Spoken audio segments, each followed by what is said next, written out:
आज ये जिस तरीके से मिल्कीपुर को समाजवादी पार्टी नैरेटिव बनाना चाह रही है, इससे उसको कुछ हासिल होगा? कोई भी जो पॉलिटिकल जो मुद्दा बनता है उसके गुनाह भाग तो देखे जाते हैं। और सबसे बड़ी बात है, देखो ये जिस तरीके से ये पूरा मुद्दा बन गया है, अभी सपा के जैसे प्रवक्ता कह रहे थे कि और भी तो सीटों पे चुनाव हो रहा है। बिल्कुल, और सीटों पे चुनाव हो रहा है, 2 राज्यों की घोषणा हुई है, लेकिन चर्चा सिर्फ मिल्कीपुर की हो रही है। जब से इलेक्शन कमीशन राजीव कुमार जी ने घोषणा करी है, उसके बाद से आप कोई भी चैनल उठा के देख लो, बिल्कुल। कोई भी वेबसाइट देखो, सिर्फ मिल्कीपुर की ही चर्चा हो रही है, और होनी भी चाहिए। ये दरअसल मुद्दा ऐसा है, हालांकि घोषणा कहां से हुई है, इलेक्शन कमीशन के द्वारा हुई है, लेकिन सारे के सारे जो निशाने, जो तीर है, भारतीय जनता पार्टी पे लग रहे हैं, उनकी सरकार पे लग रहे हैं कि उन्होंने जो भी कहा इलेक्शन कमीशन को, उसकी घोषणा कर दी। कुछ लोग तो ये भी गाना गा रहे हैं कि तुमको जो हो पसंद हम वही बात करेंगे, गाना भी खूब चल रहा है। हाँ, नहीं तो नहीं नहीं, तरह सोशल तरह की, मीडिया पे चल रहा है, आप सही कह रहे हैं। हाँ हाँ, तरह ट्रेंड तरह कर की गया चीजें इस मिल्कीपुर। समय हो रही हैं। तो बहरहाल जो स्थिति इस समय बन चुकी है, तो मुझे तो लगता है कि इतना बड़ा जो मुद्दा हो गया है, इलेक्शन कमीशन हो सकता है 1 आध दिन में या 2-4 दिन में इस पे मंथन करेगा पूरे पे। अगर याचिका कल वापस हो जाती है, अगले 24 से 48 घंटे में वापस हो जाती है, तो मुझे लग रहा है इसी चुनाव में मिल्कीपुर भी ऐड कर दिया जाएगा कि चलो इसको भी कर लिया जाए। ऐसा संभावना है, और होनी भी चाहिए, क्योंकि आप एक सीट को सिर्फ एक छोटे से माइनर से एक नुक्से के लिए आप नहीं छोड़ सकते हो। कोई बड़ा ऐसा मुद्दा नहीं है कि उस पे बहुत बड़ा कोई एलिगेशन लगा हो। एलिगेशन ही, अगर अवधेश प्रसाद की अगर बात कही जाए, उनकी कहीं कोई गलती नहीं है। उनका एफिडेविट जो बना था उस समय, वकील की गलती है, उसका लाइसेंस है, उसका नवीनीकरण क्यों नहीं करवाया। अगर कोर्ट को, इलेक्शन कमीशन को, सरकार को अगर जिंदा सांप अगर डालना है, तो उनके गले में डालो कि आपने एक कैंडिडेट को आपने अंधेरे में क्यों रखा, उनके साथ में आपने धोखाधड़ी क्यों करी। अब जब चुनाव में आ जाते हैं, चुनाव में उन्होंने 1,03,000 वोटों से, अच्छे खासे मेरे ख्याल से 47-48% उनका वोट मिला था, बम्पर उनकी जीत हुई थी। तो इस हिसाब से अगर देखे जाए, तो भारतीय जनता पार्टी इस सीट को लेके बहुत ज्यादा एक डरी हुई थी, इस बात को लेके कि हमने अयोध्या जब से हारा है, जैसे अभी आपने अपने वक्तव्य में कहा कि उसकी चर्चा ना सिर्फ भारत में है, विदेशों में भी हो रही है, कि जहां इतना बड़ा भव्य राम मंदिर बनाया जा रहा है, इतना खर्चा हो रहा है, और इतनी ज्यादा चीजों चर्चाओं में, वहां से अगर भारतीय जनता पार्टी हार जाती है, तो प्रसन्न चंद्र प्रधानमंत्री की छवि से लेके पूरे पार्टी सब पे लग जाता है। और इसके बाद अगर वहीं से एक ताल्लुक रखने वाली अगर विधानसभा बाई इलेक्शन, अगर सीट में भी खुदा न खास्ता अगर रिजल्ट उनके अनुकूल नहीं आता है, तो चीजें खुल्लम खुल्ला हो जाएगी, नहीं क्योंकि रमेश अभी जी, तक तो काउंट। रमेश जी, ये नैरेटिव सेट करने के लिए हो सकता है, एक्स पोस्ट पे ट्रेंड कर जाए, वो एक अलग बात है। लेकिन हम और आप एक अगर मतलब समझदारी से बात करें, बीजेपी इसको कितने दिन टाल सकती है? अच्छा, अगर टाल नहीं था तो फिर गोरखनाथ के वकील आके अब तुरंत ही 3 घंटे में क्यों? क्योंकि ये चूक मेरी समझ में, आप मुझे गलत बता सकते हैं कि पुष्कर जी आप गलत रीड कर गए, ये चूक अनजाने में हुई। जैसे अवधेश पांडे जी ने कहा कि वो लोग खुद ही नहीं पता कर पाए कि ये क्यों नहीं हुआ, और उसको क्लेरिफाई किया जा रहा। लेकिन वही है, क्या ये नैरेटिव चल जाएगा? अगर आपकी बात लें, ये नैरेटिव नहीं, चल जाए, देखो हो सकता है चल जाए, आपकी बात सही हो, तो ये देखो बीजेपी देखो का सेल्फ गोल है कि भाई उनके प्रत्याशी तो गोरखनाथ ने भी डाला ही है ना नाम, फिर से अपना मिल्कीपुर से आवेदन किया है कि उनको टिकट मिले। तो ये बात तो उनको भी मालूम होगी कि वो गए थे कोर्ट में। देखिए चौहान जी, अगर नैरेटिव की अगर बात करोगे, अगर नैरेटिव के जंजाल में आप भी हम भी फंस जाएंगे, तो उसमें नहीं नहीं, मैं समीक्षा तो कौन समझना करेगा। चाह रहा हूं, दर्शकों को बताना चाह रहा हूं। हाँ हाँ, तो हम तो समीक्षा करेंगे ना भाई, उसका गुना क्या है, उसका भाग क्या है। हम तो तथ्यों पे बात करेंगे।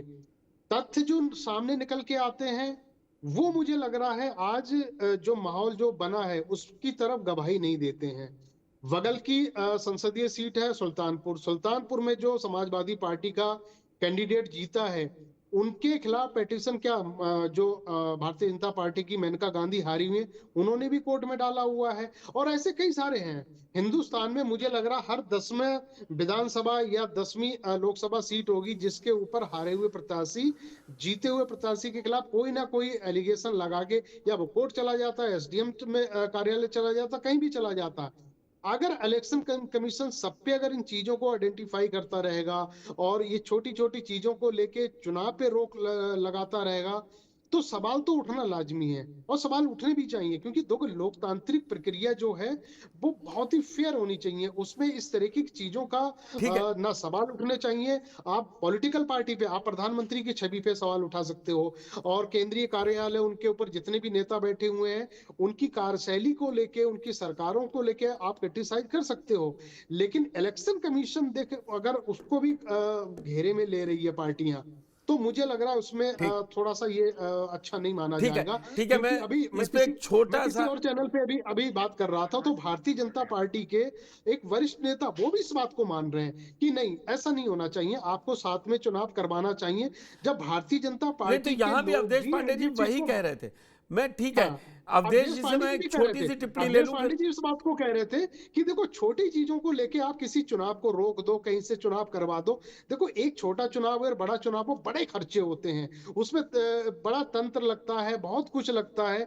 जब आप 48 जो उप विधानसभा जो सीटें हैं पूरे देश में, उसके साथ में अगर ये इसको भी आप ऐड कर लो, तो मुझे लग रहा है इन चीजों को लेके सवाल नहीं उठने चाहिए। लेकिन देखिए जो रमेश जी, सवाल उठ हमने रहे हैं, आपने कई डिबेट की हैं 4 जून के बाद मिल्कीपुर को लेके भी।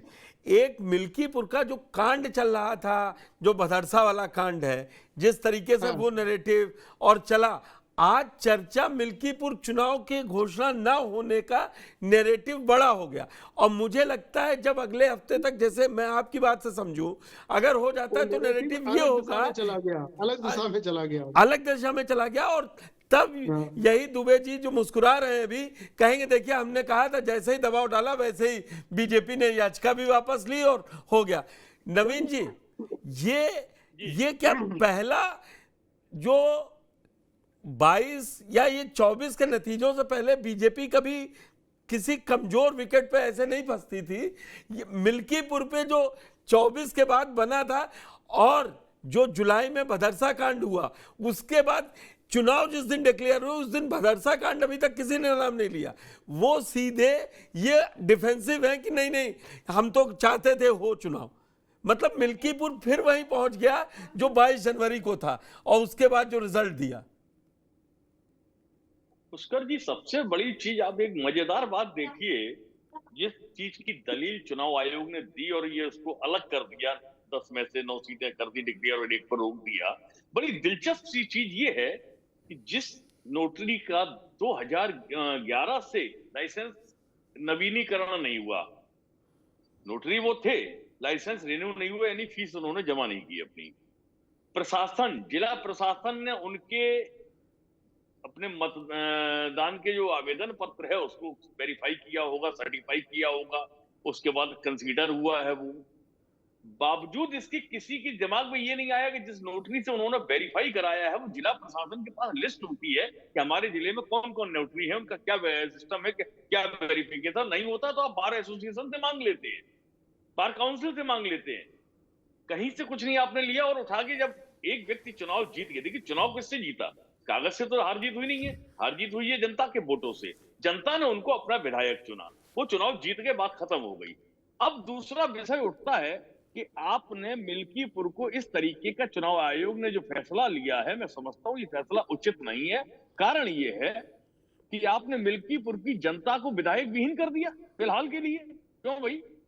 वहां की आप एक चीज नोटिस करिए, राहुल गांधी का जब मानहानि का मुकदमा चल रहा था तो उनको जमानत देने का आधार बनाया था माननीय न्यायालय ने कि हम वायनाड की जनता को उनके सांसद के विहीन नहीं रख सकते हैं। आपने पूरे के पूरे विधानसभा क्षेत्र को जनप्रतिनिधि विहीन कर दिया कि साहब हम अभी चुनाव नहीं कराएंगे, जब फैसला आएगा तब कराएंगे।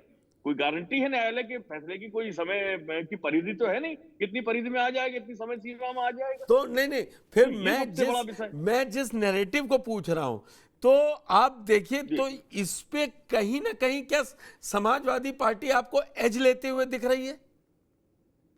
निश्चित तौर पर देखिए, 2-3 चीजें हैं। आज भी इस देश की जनता एक चीज तो पुष्कर जी स्वीकार करती है, मानती है कि चुनाव आयोग की जो भी आदर्श स्थापित किए गए, उसमें अगर कोई नाम आता है तो ईमानदारी के नाम पर केवल और केवल टीएन शेषन जी का नाम आता है। स्वर्गीय टीएन शेषन आज हमारे बीच में नहीं है, लेकिन भारत में चुनाव सुधारों के सबसे बड़े ध्वजवाहक वही थे। उनके बाद जितने भी चुनाव आयुक्त आए, मैं समझता हूं इस देश के 70% आबादी नाम नहीं जानती होगी। राजीव कुमार जी को भी बहुत लिमिटेड लोग जानते होंगे। आखिर क्यों? सवाल तो ठीक है, उठेगा। ठीक है। बहुत अवधेश जायज जी, है। अवधेश जी, क्या अवधेश जी आपको आवाज मिली? क्या ये चूक हो गई क्या? जो एक बड़ा नैरेटिव बनता, जो आप लॉ एंड ऑर्डर बना रहे थे मुद्दा मिल्कीपुर के लिए, मैं ईमानदारी से कह रहा हूं, तो वो कहीं पीछे छूट गया। आज चर्चा सोशल मीडिया से लेके और चैनल पे ये हकीकत है, हर जगह मिल्कीपुर में चुनाव नहीं हो रहा। ये कम से कम उत्तर प्रदेश नहीं, हर राष्ट्रीय चैनल पे भी रहा है। देखिए पुष्कर जी, ये एक प्रकार की ऐसी प्रक्रिया है जिसकी गंभीरता लोगों ने नहीं समझी और केंद्रीय निर्वाचन आयोग ने इस विषय को इतना गंभीर बना दिया। मिल्कीपुर चुनाव को लेकर हम सब लोग गंभीर थे और हम सब लोगों को आशा थी कि आज जो डेट घोषित होगी उसके बाद हम सब लोगों ने अपने शेड्यूल तय कर लिए थे कि, और इसीलिए हम सब लोगों ने सारे बड़े कार्यक्रम अभी तक आज तक कर लिए थे। जहां तक ये विधिक प्रक्रिया का विषय है तो अवधेश प्रसाद जी भी अधिवक्ता रहे हैं। उन्होंने किस तरह नोटरी अधिवक्ता का चयन किया कि जिन्होंने उनके शपथ पत्र पर इस प्रकार का काम किया, वो तो न्यायालय में विषय है, वो दूसरा विषय है। लेकिन हम लोग जो समझते थे, हम लोग कोई एक्सपर्ट नहीं है बहुत, लेकिन हम लोग जो समझते थे कि अगर किसी भी चुनाव पर स्थगन नहीं है तो उस चुनाव की घोषणा सामान्यतः हो जाती है।